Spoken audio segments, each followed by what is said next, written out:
Está no ar o programa Passeando pela Bíblia, com o pastor Jorge Luiz.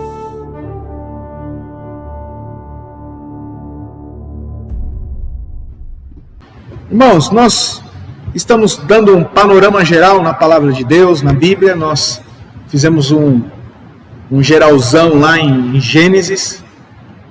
Aprendemos um pouco sobre a vontade de Deus ali, a criação, os projetos de Deus, na verdade o projeto de Deus, e vai continuar no decorrer de toda a Palavra de Deus, e nós vamos ver aqui também em Êxodo, do capítulo 1 ao capítulo 19, num panorama geral, o poder de Deus dispensado aos seus.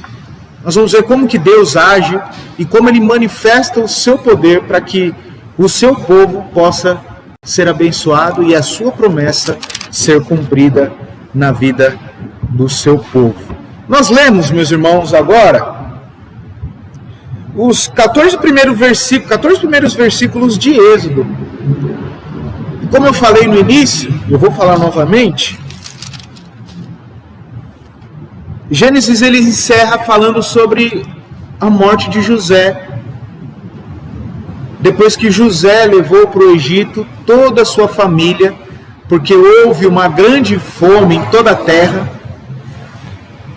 e Deus havia trabalhado na vida de José de tal maneira que ele se tornou um governante ali, um homem de confiança de Faraó, e ele estabeleceu estratégias para que no Egito pudesse haver mantimento. Então todo o povo de toda a terra, de todas as outras nações, iam até o Egito para buscar comida. Então foram os irmãos de José até lá. José reconheceu seus irmãos e nós conhecemos a história, uma história maravilhosa do reencontro de José com seus irmãos e com seu pai Jacó, um cumprimento da visão que José teve, em que a sua família se prostraria diante dele. Tanto é que essa visão fez com que os seus irmãos o vendessem e desse como morto para o seu pai ali. Seu pai sofreu, Jacó sofreu muito com a perda de José, achando que José havia sido morto pelas feras, quando na verdade José tinha sido vendido, e foi o projeto de Deus, olha só, na vida do seu servo, para que todo o seu plano pudesse se cumprir e a sua promessa ser mantida de pé. Então veja que na história de José, aquilo que nós enxergamos com os nossos olhos como derrota e fracasso, sofrimento e dor, pode ser muitas vezes uma circunstância ou várias circunstâncias, um conjunto de circunstâncias usadas por Deus para nos abençoar. Essa semana eu estava conversando com um irmão e ele disse que ele estava usando emprestado o carro da sogra porque o carro dele tinha quebrado, o carro da firma tinha quebrado e o carro da sogra quebrou na mão dele. E nesse mesmo dia, ele com compromissos com os clientes, teve que mandar arrumar o carro, e para piorar, no final da noite, um dos seus funcionários pede demissão. Bom, foi um dia de muita tristeza, mas Deus usou essas circunstâncias para fortalecê-lo e trazer para ele um novo cliente. Então, Deus abençoa, Foi o que aconteceu mais ou menos com José. Claro que não se compara, o sofrimento de José. E nós vemos também em José o tipo de Jesus. Alguém que sofre e que oferece perdão. Gênesis, meus irmãos, vai falar do que acontece depois que José morre. José vai morrer, Jacó vai morrer, seus irmãos vão morrer, todos eles estão morando ali no Egito, porque o próprio Faraó, por meio de José, abençoou a sua família e arrumou um localzinho ali para eles morarem. Só que a família começa a prosperar. O novo Faraó, que não conhecia José, não sabia da história de José, fica preocupado e começa a falar assim: puxa, esses descendentes de José aqui estão prosperando muito. Eu estou preocupado. Acontece que se os nossos inimigos fizerem a cabeça desse povo, que está crescendo em número e força, eles podem se levantar, se unir com os nossos inimigos e nos destruir. Qual foi a ideia então de Faraó? Subjugar o povo, tornar esse povo escravo. Aumentou a carga tributária, colocou esse povo para trabalhar de maneira escrava. Aí nós vamos ver no capítulo seguinte o nascimento de Moisés, um israelita, que por decreto de Faraó, mandando matar as crianças, a mãe coloca o seu filho num cesto, num córrego, e o povo de Faraó que vai cuidar de Moisés, e Moisés vai crescer ali naquele meio. Irmãos, no início do êxodo desse livro aqui, ou melhor, no início dessa saída, né? Êxodo significa saída, libertação, né? Eles são escravos no Egito, esse povo aqui de Israel.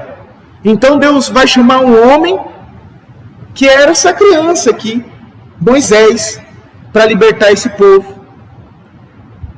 E o livro de Êxodo conta a história de como Deus agiu para quebrar esse poder do Egito e libertar os israelitas. Lembrem-se, meus irmãos, qual era o propósito de Deus para os descendentes de Abraão? Manter essa nação, seus descendentes vivos, para que por meio dos seus descendentes pudesse vir o nosso Salvador. Só que o que estava acontecendo ali, muito provavelmente, essa nação seria destruída. Mas Deus vai intervir. É isso que ele faz. O poder do Egito sobre os israelitas e liberta esse povo. Em seguida, Deus vai conduzir, né, esses escravos que foram libertos e levá-los lá para o Monte Sinai. E ali Deus vai trazer para eles os 10 mandamentos. Olha que maravilha. Irmãos, eu quero mais uma vez aqui falar para vocês sobre a linha do tempo, agora começando de Abraão. Nós falamos lá em Gênesis de uma linha do tempo que ia até Abraão, agora nós vamos falar de Abraão até o Êxodo. Na história, tem registros, tem livros que registram essas datas. Por exemplo, Abraão ele vai nascer em 2000 antes de Cristo, 2165 antes de Cristo. Então, se nós pararmos para pensar, nós estamos no ano 2020, não tem nem 4.000 anos, certo?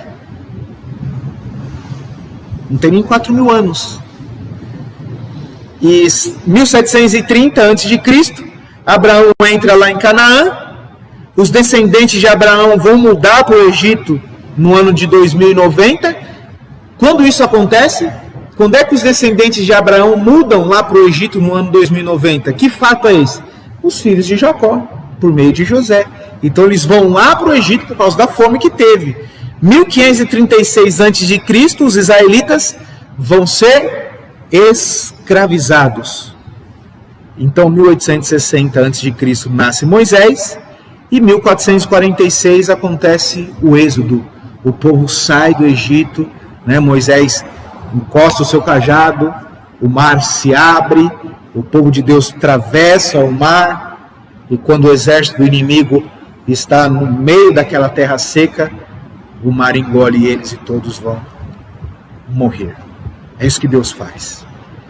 Quem escreveu o Êxodo? Moisés. Para quem? Para quê? Por que ele escreveu? O que ele escreveu na verdade? Ele escreve a história da libertação dos israelitas da escravidão. Onde isso aconteceu? No Egito. Quando? O Êxodo aconteceu no ano 1440 a.C. Por que isso aconteceu? Para prover um registro do poder de Deus e do seu compromisso com os descendentes de Abraão. Olha que maravilha! Deus mantém a sua palavra. E ele vai dizer na Bíblia que ele não é homem para que minta e nem filho do homem para que se arrependa. Então, quando Deus faz promessa para o seu povo, ele vai cumprir.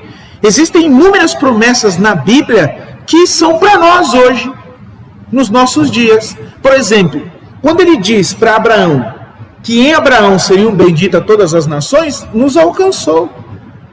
Porque de Abraão veio Jesus e todas as nações do mundo são abençoadas por Jesus. Olha que bênção! Olha que bênção! Moisés, meus irmãos, era um israelita que foi adotado pela família real lá do Egito, quando ainda era bebê. Quando Moisés completou 80 anos de idade,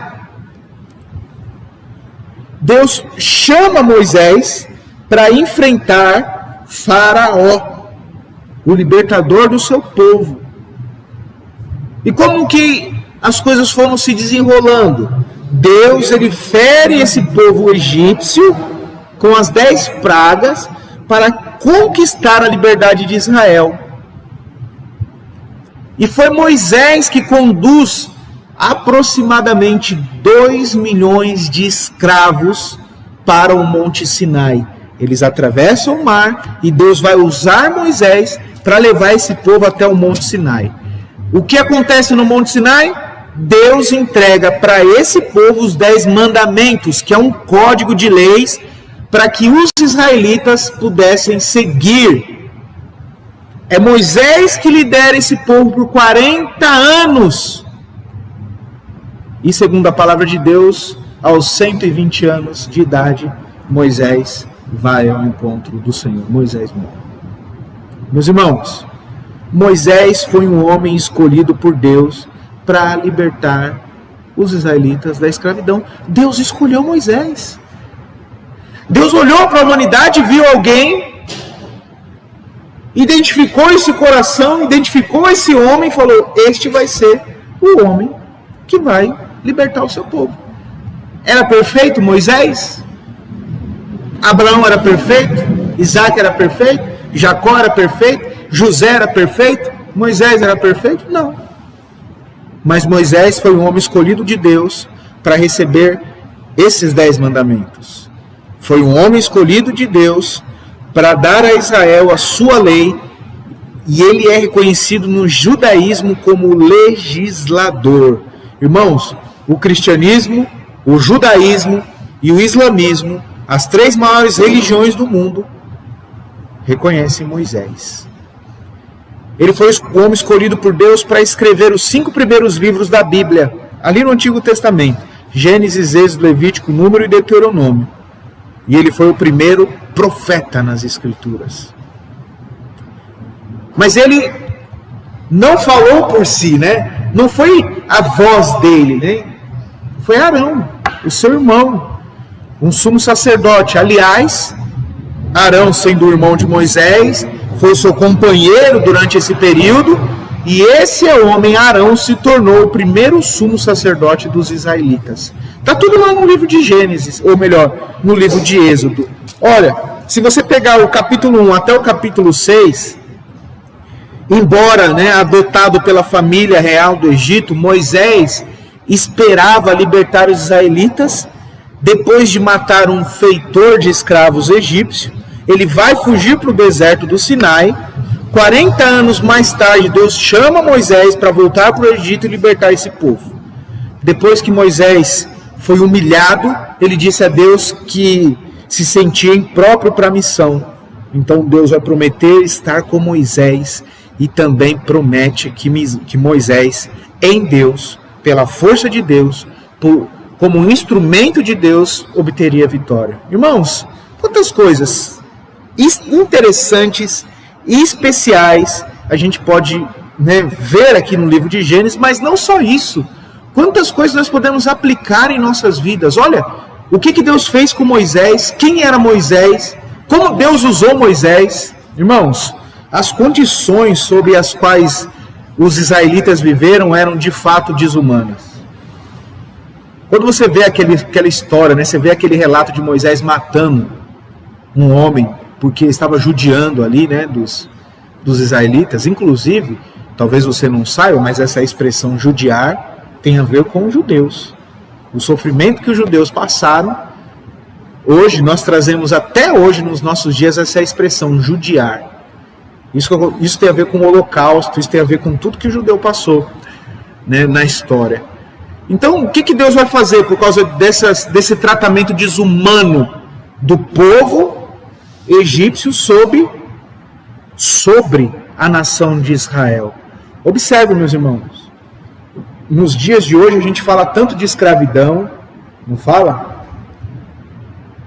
Tanto de dívida histórica, não fala?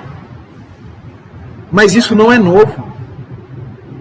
E não há exclusividade de nenhum povo no mundo quando se trata de escravidão. Isso já acontece desde o início dos tempos. Olhando para as Escrituras, o povo de Israel viveu sob escravidão dos egípcios. Então o que Deus vai fazer para libertar esse povo? Deus vai colocar as pragas. Depois Deus vai assolar o Egito, dando para o Egito uma punição justa. Deus vai usar suas palavras, sua conversa com Moisés, quando ele anunciou que estava prestes a libertar Israel. E através disso a gente consegue ver que tipo de pessoa é Deus. Olha, Deus lidando com Israel, nós podemos ver como um Deus que cumpre as suas promessas. Um Deus que ouve as suas orações. Um Deus que responde ao sofrimento. Ele é um Deus que sempre vai agir para libertar o seu povo e que ele planejou um futuro maravilhoso para o seu povo. Irmãos, nós estamos falando aqui do povo de Israel. Esse é o povo que Deus separou para ele. Mas também nós somos povos de Deus. Nós somos o povo de Deus. A Bíblia vai nos dizer isso. Mas quando nós olhamos para Israel, nós temos aqui, nesse quadro, um futuro maravilhoso preparado por Deus para Israel. No final, Israel vai desfrutar das bênçãos que Deus prometeu. E nós estamos desfrutando das bênçãos que Deus prometeu para nós por meio de Israel quando se trata de salvação. Moisés, meus irmãos, deu desculpa após desculpa para explicar porque não era capaz de aceitar a incumbência de Deus. E nós damos muitas desculpas para Deus. Olha quantas coisas nós podemos aprender. Deus nos chamou para fazer muitas coisas. Deus nos chamou para realizar, através de nós, muitas coisas para a nossa sociedade. E nós arrumamos desculpas e mais desculpas. Sabe o que Deus respondeu para Moisés? Ele deu uma resposta, e nessa resposta, ele revelou a Moisés o seu nome pessoal. Foi ali que Deus falou para Moisés. Em hebraico, pegando essas letras e trazendo para o nosso alfabeto, da forma como nós escrevemos, nós vamos ver o Y, o H, perfeito? O W e o H. Que em hebraico é Yud, Rei, Vav, Rei. Mas se lê de trás para frente. O que significa? Aquele que está sempre presente. Moisés, meus irmãos, teve êxito porque Deus estava presente com ele. Moisés não teve êxito porque Moisés tinha poderes sobrenaturais, porque Moisés era um homem que estava acima da média. Não, era porque a presença de Deus estava com ele. E o que nos torna vitoriosos, meus irmãos, é ter a presença de Deus na nossa vida. Nós estamos numa campanha de oração, cujo tema dessa campanha é Sal da Terra e Luz do Mundo. Qual o propósito de sermos o sal da terra e a luz do mundo? Obter vitória sobre o mundo. E qual é a vitória do crente sobre o mundo?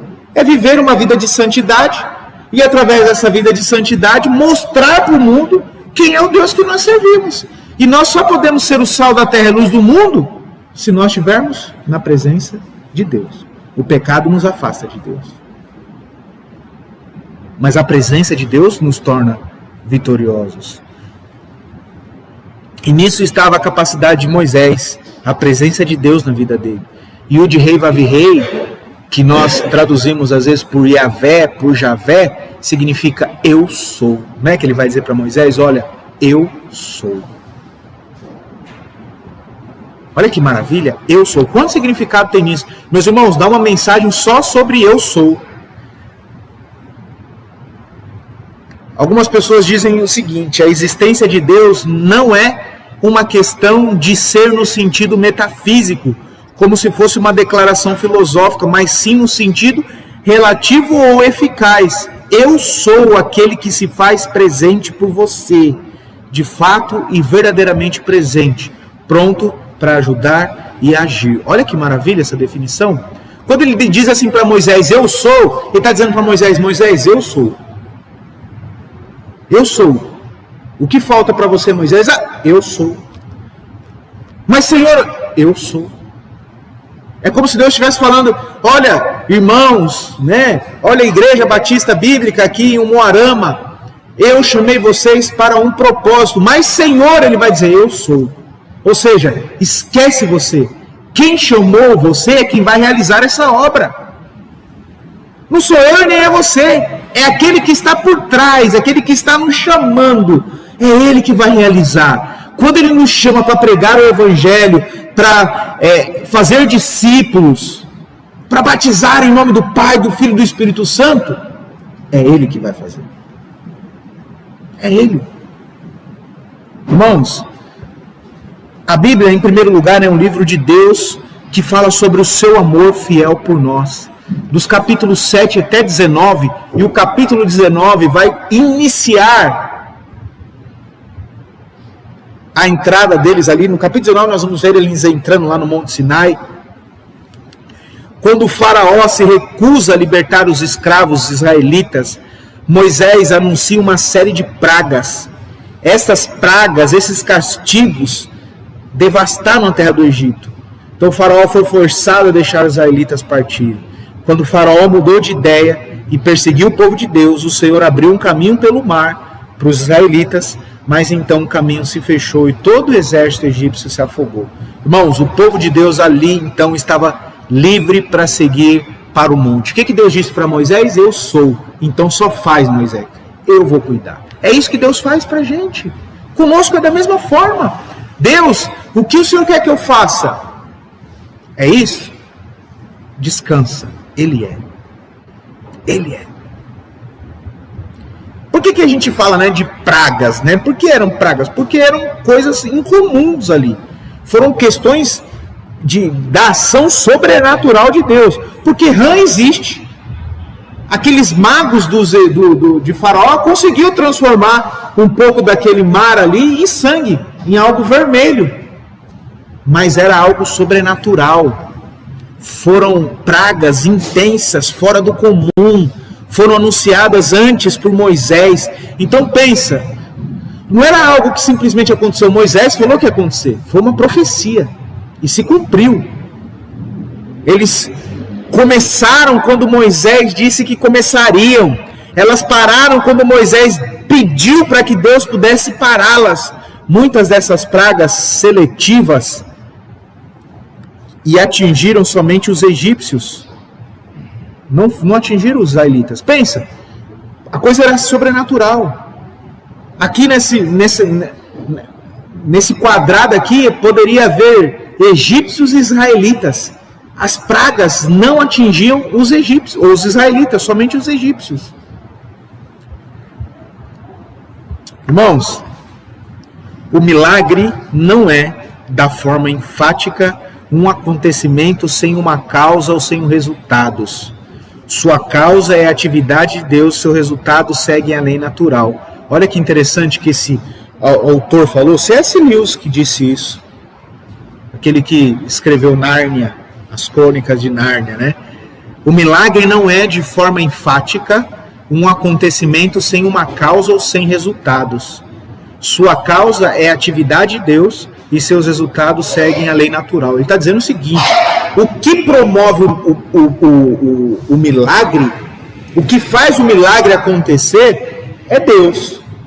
Mas como que o milagre acontece? Por meios naturais. A gente vai ver as coisas dentro daquilo que nós conseguimos perceber. Tá bom? Deus não somente realizou milagres para libertar Israel do Egito, mas também realizou milagres para que os israelitas pudessem chegar ao Monte Sinai. Então, depois de ferir o Egito com as pragas, Deus fez muito mais pelos israelitas. Houve as 10 pragas. Isso é verdade. Mas olha o que Deus foi fazendo no decorrer da história. Deus protege esse povo no capítulo 14 de Êxodo. Deus abre um caminho pelo mar no capítulo 14. Deus afoga o exército egípcio no capítulo 14. Deus purifica a água, aquela água que não era potável, no capítulo 15. Ainda no capítulo 16 e capítulo 17, Deus vai providenciar o maná. Deus vai fazer sair água da rocha. No capítulo 17 e no capítulo 19, Deus coloca eles diante de uma vitória, de uma guerra, e Deus mostra o seu poder lá no Monte Sinai, a partir do capítulo 19. Irmãos, quantas coisas! Quantas coisas!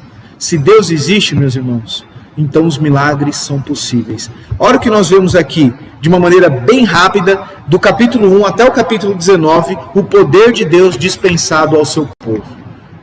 Deus ele vai agir por nós.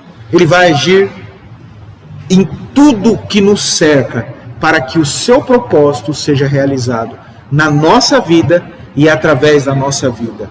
Nós não podemos e nem precisamos nos preocupar. Aquilo que Deus nos chamou para fazer vai acontecer se nós nos colocarmos à disposição de Deus para que isso seja realizado.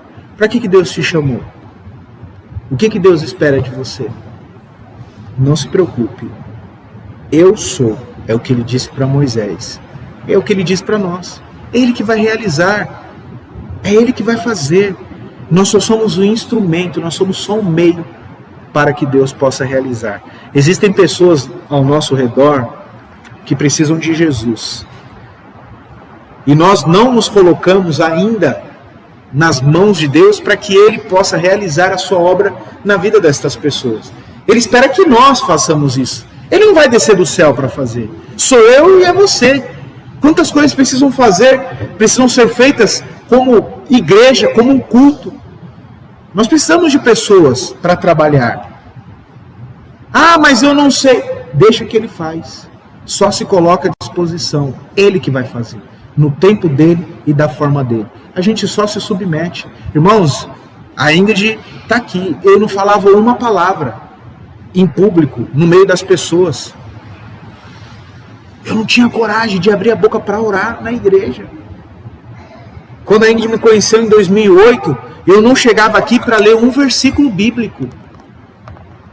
Olha que coisa. Olha que coisa. Eu entendi esse chamado de Deus. Eu só me coloquei à disposição do Senhor.